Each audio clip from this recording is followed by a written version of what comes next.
کیا حال ہے بھائی صاحب؟ میرا نام زاہد شریف ہے. زاہد شریف، وہ آپ شریف خاندان سے ہیں؟ بلوچستان. بلوچستان سے، وہ رائے سے نہیں، رائے والا شریف نہیں. وہ تو نہیں ہے یار. بلوچستان میں کہاں رہتے ہیں؟ بلوچستان میں ڈیرہ مراد جمالی سے ہیں. اچھی بات ہے، اللہ آپ کو سلامتی و عزت دے. کیا حکم ہے بھائی صاحب؟ سر میرے کوسچن تھے، نہیں میں آپ سے اختلافات کے لیے یہاں پہ کوسچن آپ سے کرنے آیا ہوں. پہلا تو میرا کوسچن یہ ہے کہ جو شیعہ مذہب ہے، شیعہ فرقہ ہے، اس کی تاریخ کیا ہے؟ سب سے پہلے مجھے اس کوسچن کا جواب دیجیے گا. تاریخ اس کی یہ ہے کہ رسول اللہ صلی اللہ علیہ وآلہ وسلم نے فرمایا انت منی بمنزلت ہارون من موسیٰ. امیر المؤمنین علیہ الصلوۃ والسلام سے فرمایا، یہ حدیث بخاری میں بھی ہے، مسلم میں بھی ہے اور متواتر ہے، آپ کی مجھ سے وہی منزلت ہے جو ہارون کو موسیٰ سے تھا. بنی اسرائیل میں ہارون علیہ السلام کی منزلت موسیٰ سے کیا ہے؟ اس کی منزلت یہ ہے کہ قال رب اشرح لی صدری ویسر لی امری واحلل عقدۃ من لسانی یفقهوا قولی واجعل لی وزیرا من اہلی. ہارون موسیٰ علیہ السلام کا وزیر تھا. وزیر کا مطلب یہ ہوتا ہے، یہ نہیں ہوتا جو پاکستان میں وزیر حکومت میں کام کرتے ہیں. وزیر کا مطلب یہ موسیٰ علیہ السلام کا کوئی حکومت نہیں تھا. ہاں، وزیر کا مطلب یہ ہے کہ ہر مشکل اس کی آسان کر دے. وزر مشکلات کو بولتے ہیں عربی زبان میں. وزیر وہ شخص ہے جو آپ کی مشکلات کو آسان کر دیتا ہے. تو ہارون کیا تھے موسیٰ کے لیے؟ قرآن فرماتا ہے وزیرا من اہلی، ہارون کے اہل بیت میں سے ہیں اور ان کے مشکل کشا ہیں. تو امیر المؤمنین علیہ السلام ہمارے نبی صلی اللہ علیہ وسلم کے اہل بیت میں سے بھی ہیں اور ان کے مشکل کشا بھی ہیں. ہارون اخی، ہارون موسیٰ علیہ السلام کے بھائی ہیں. امیر المؤمنین علیہ السلام انت اخی فی الدنیا والآخرہ، آپ میرے بھائی ہیں دنیا اور آخرت میں. واشدد بہ ازری، اور ہارون علیہ السلام کے بدولت میرے بازو کو قوت عطا فرما. یہ منزلت ہے. موسیٰ علیہ السلام کے قوت بازو کون تھے؟ ہارون تھے. امیر المؤمنین علیہ السلام ہمارے نبی صلی اللہ علیہ وسلم کی جتنے مشکلات تھے، جتنے خطرے آئے، صف اول میں سینہ سپر کون ہے؟ امیر المؤمنین علیہ السلام، جس نے بار بار قرآن بچایا، وہی بچایا، نبی صلی اللہ علیہ وسلم کو بچایا، توحید کو بچایا، وہ کون ہے؟ اور مشرکین کے لشکروں کو خاک میں ملا دیا، وہ امیر المؤمنین علیہ السلام. قرآن مجید ابھی سن لے تشیع کے آغاز سن رہے ہیں نا؟ تشیع کا آغاز کیا ہے؟ تشیع کا آغاز یہ ہے ہارون وزیر من اہلی واشدد بہ ازری واشرکہ فی امری، اس کو میرے علم میں، میرے معجزات میں، میرے فضائل میں شریک فرما. ہارون کون ہے؟ ہارون کی کیا منزلت ہے؟ اشرکہ فی امری. ہارون موسیٰ علیہ السلام کے فضائل میں شریک، ان کے علم میں شریک، ان کے معجزات میں شریک ہے ہارون علیہ السلام. تو قرآن مجید بات سنو پلیز. سوال کیا تو جواب سن لو نا بھائی. پسند نہیں ہے جواب تو وہ میری مشکل نہیں ہے، وہ آپ کی مشکل ہے. ہارون علیہ السلام، بھائی بات سنو نا. آپ نے پوچھا شیعہ مذہب کا آغاز کہاں سے ہوا ہے، تو سن لو شیعہ مذہب کا آغاز. نہیں سننا چاہتے تو یہ کالر میرے پاس بہت ہے. میں کیا جواب دے رہا ہوں تو سنو گے تو تاریخ سمجھ آئے گی نا. اشرک ہو فی امری، وہ میں اس کو میرا شریک کار بنا دے. امیر المؤمنین علیہ السلام اس لیے رسول پاک صلی اللہ علیہ وسلم کے فضائل میں، ان کے معجزات میں، ان کے کرامات میں، ان کے علم میں، ان کے ہدایت میں، سب میں شریک ہے. ہارون علیہ السلام پر ایمان لانا بنی اسرائیل میں واجب تھا. ہارون علیہ السلام کی طاعت بنی اسرائیل پہ واجب ہے. ہارون علیہ السلام کی اتباع بنی اسرائیل میں واجب ہے. تو علی امیر المؤمنین علیہ السلام کی وہی منزلت ہے اس امت میں. امیر المؤمنین علیہ السلام پہ ایمان لانا سب پہ واجب ہے، ہر صحابی پر، ابو بکر عمر پر، سب پہ واجب ہے. ان کی اطاعت سب پہ واجب ہے. ہارون سے محبت واجب ہے بنی اسرائیل میں. امیر المؤمنین علیہ السلام سے محبت واجب ہے. ہارون علیہ السلام بنی اسرائیل میں موسیٰ کے بعد سب سے اعلم، سب سے افضل ہیں، سب سے اشرف ہیں، سب سے اعلیٰ ہیں. امیر المؤمنین علی علیہ السلام اس امت میں رسول اللہ صلی اللہ علیہ وسلم کے بعد سب سے افضل ہیں، سب سے اعلم ہیں، سب سے اشرف ہیں، سب سے اعلیٰ ہیں، سب سے اتقیٰ ہیں، سب سے اللہ کے نزدیک ارزاں ہیں. یہی شیعہ. شیعہ کا مطلب کیا ہے؟ شیعہ کا مطلب یہ ہے کہ ابو بکر عمر خلیفہ نہیں تھے. ابو بکر عمر خلیفہ نہیں تھے. کون امام برحق ہے؟ امیر المؤمنین علی علیہ السلام. یہ شیعہ کی تاریخ ہے. شیعہ کا آغاز یہاں سے ہے.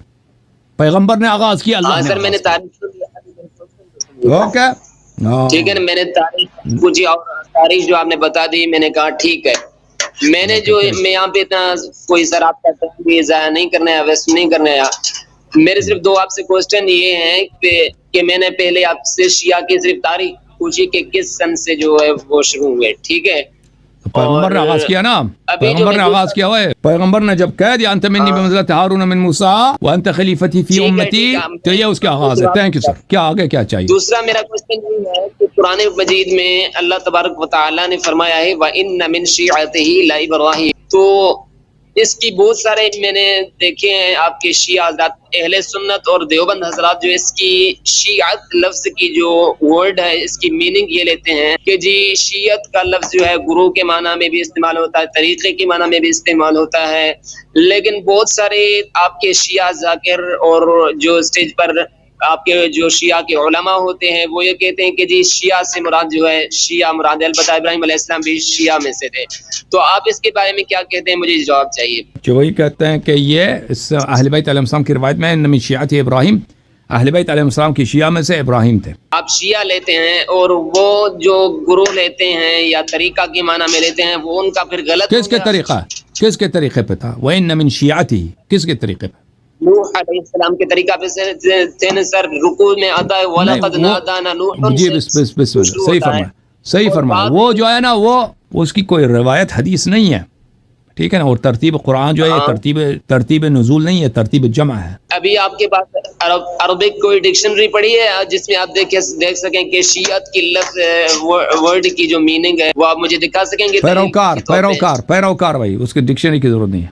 اچھا، اور دوسرا جو قرآن پاک میں تقریباً سورہ مریم میں کے اندر آیا ہے وَرَفَعْنَاهُ مَكَانًا عَلِيًّا، اب یہاں پہ بھی جو ہے بہت سارے نہیں، مکان عالیہ وہ اس کو آسمان لے گیا، ادریس کو آسمان لے گئے تھے نا، مکان عالیہ ادریس کو آسمان گئے، اس کا مطلب یہ آپ کے شیعہ حضرات پھر آپ کو چھوڑے کیوں ہدایت نہیں کرتے کہ ذاکرین کو بیچاروں کو کیا تھا بھائی؟ آپ تو ماشاءاللہ بڑے اسکالر بھی بیٹھے ہیں اور آپ کے پاس دلائل بھی ہیں ماشاءاللہ، بہت اچھے دلائل دے رہے ہیں نحو سے، صرف سے، اور یہ جو میں نے بہت سے مولوی دیکھے ہنسی آ رہی تھی یار کہ آ کے ایسی باتیں کر رہے تھے، گالیاں دے رہے تھے۔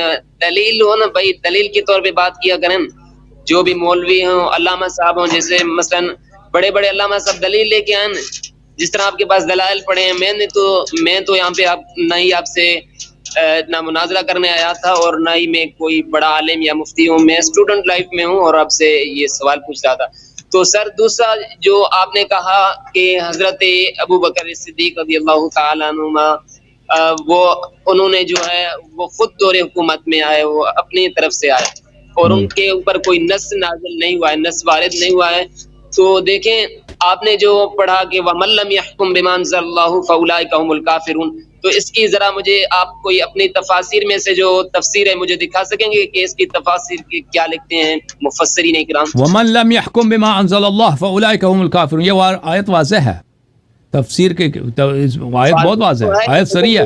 تفسیر دکھائیں گے تو کیا آپ کا کچھ وہ ٹائم لگے گا نا اس کو، تفسیر آیت کے متعلق تفسیر ابھی لوگ بھی کال کر رہے ہیں، تفسیر آپ خود دیکھ لیں اگر کوئی اعتراض ہے۔ نہیں کرے گا جو نازل کیا اللہ نے، اب جو اللہ جو بھی آپ بات کریں نا دین کے دین میں جو بھی بات آپ کریں بغیر ما انزل اللہ، قرآن سنت کے بغیر کوئی بات کریں فاولئک هم الکافرون، دین میں جو بھی آپ بات کریں بغیر قرآن سنت کے، ٹھیک ہے نا، آپ کوئی نماز بنا دیں، آپ کوئی روزہ بنا دیں، آپ کوئی عقیدہ بنائیں، کسی کو خلیفہ کسی کو امام بنا دیں بغیر قرآن سنت کے، وہ اسی میں آ جاتا ہے ومن لم يحكم بما انزل الله فاولئک هم الکافرون۔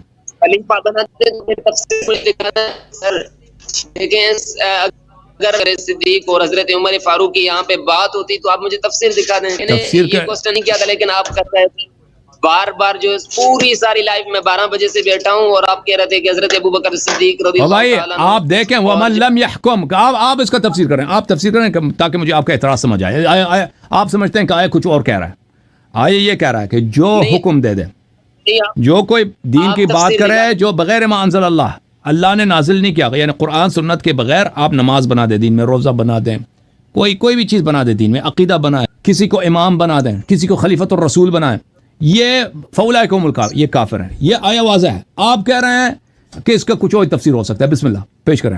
نہیں سر، حضرت فیصلہ تو اور کوئی بھی چیز کسی بھی چیز کا ہو سکتا ہے، آپ ایسے حضرت ابو بکر صدیق رضی اللہ تعالیٰ عنہ کو اور حضرت عمر فاروق کو ایسے نہیں ہے، ایسے نہیں ہے، قرآن کی آیت ہے بھائی، دیکھو ابو بکر خلیفہ ہے یا نہیں ہے، آپ لوگوں نے اس کو خلیفہ کہتا ہے، وہ خود اپنے آپ کو خلیفہ کہتا تھا، اس نے مسلمانوں کی حکومت سنبھالی ہے، اللہ نے اس کو نہیں حکم دیا تھا نا، اللہ نے تو نہیں بولا تھا کہ تم نبی صلی اللہ علیہ وسلم کے بعد امام ہو، اللہ نے بولا تھا، رسول صلی اللہ علیہ وسلم نے اس کو نہیں بنایا، ہاں تو اس نے بنایا اپنے آپ کو اور صحابہ نے اس کو بنایا۔ قرآن مجید کا فرمان ہے وَمَن لَّمْ يَحْكُم بِمَا أَنزَلَ اللَّهُ فَأُولَئِكَ هُمُ الْكَافِرُونَ۔ اگر تم کہتے ہو اللہ نے اس کو بنایا ہے تو وہ آیا روایت ہمیں پیش کر دو. اگر تم کہتے ہو صحابہ کو یہ حق تھا کہ صحابہ امام کسی کو بنا دیں, خلیفہ بنا دیں, وہ آیا روایت ہمیں پیش دکھا دو کہ صحابہ کو یہ حق تھا. جبکہ قرآن مجید اور روایات میں امام برحق امیر المومنین علی علیہ السلام ہے. آپ دیکھیں قرآن مجید ایک آیا نہیں ہے. کیا فرما رہے ہیں؟ میں حضرت المومنین جس طرح امیر المومنین کے لیے ہے اور آپ حضرت ابوبکر صدیق کے لیے کہہ رہے ہیں کہ جی حضرت ابوبکر صدیق رضی اللہ تعالیٰ عنہ خلیفہ نہیں تھے, تو پھر حضرت علی کا دکھائیں مجھے. حضرت میں نے آپ کو دکھا دیا نا, جب وہ مولوی نے کال کیا تھا میں نے ان کو دکھا دیا تھا کہ انت خلیفتی فی کل مؤمن من بعدی انی تارک فیکم الخلیفتین کتاب اللہ و عزت اہل بیتی. ظاہر صحیح طرح سے نظر نہیں آ رہی تھی, ابھی صحیح طرح مجھے دکھا دیں کہ کہاں پہ کیسے الفاظ لکھے. آپ ریپلے کریں انت منی بمنزلت ہارون من موسیٰ. یہ حدیث تو متواتر ہے کہ نہیں؟ بخاری میں ہے, مسلم میں ہے, سب میں ہے. واخلفنی فی قومی وَإِذْ قَالَ مُوسَىٰ لِأَخِيهِ هَارُونَ اُخْلُفْنِي فِي قَوْمِي. قرآن کی نص دیکھیں, حدیث کہہ رہا ہے کہ آپ کی وہی منزلت ہے جو ہارون کو موسیٰ سے ہے. قرآن کی نص کہہ رہا ہے کہ ہارون کے مقامات میں سے ایک مقام یہ تھا انت اخلفنی فی قومی.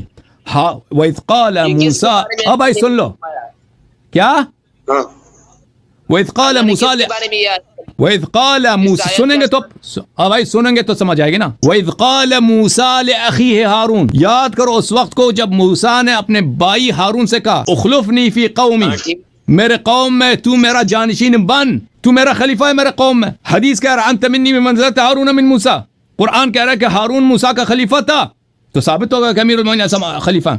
دلائل بہت زیادہ.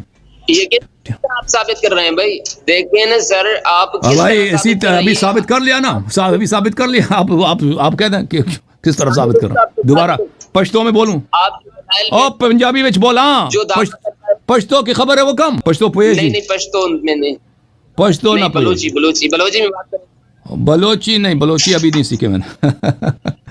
تو کہتا ہے جب میں نے جب رسول پاک صلی اللہ علیہ وسلم نے فرمایا دیکھو انت خلیفتی فی کل مؤمن, تم میرے جانشین ہو, پھر کہتے ہیں کیسے ثابت ہو گیا. ابھی آپ سوچیں, ابھی لگتا ہے کہ آپ پٹھان ہیں, آپ بلوچی نہیں ہو, تم پٹھان ہو, تو صرف پٹھان ہو, آپ دوسروں کو باری دے دو, ہاں پٹھان ہو بھائی. کہتا کیسے ثابت ہو گیا. اب میں کیا کروں بھائی, کیسے ثابت ہو گیا جب پیغمبر صلی اللہ علیہ وسلم کہہ رہے آپ میرے جانشین ہیں, کہتا کیسے ثابت ہو گیا.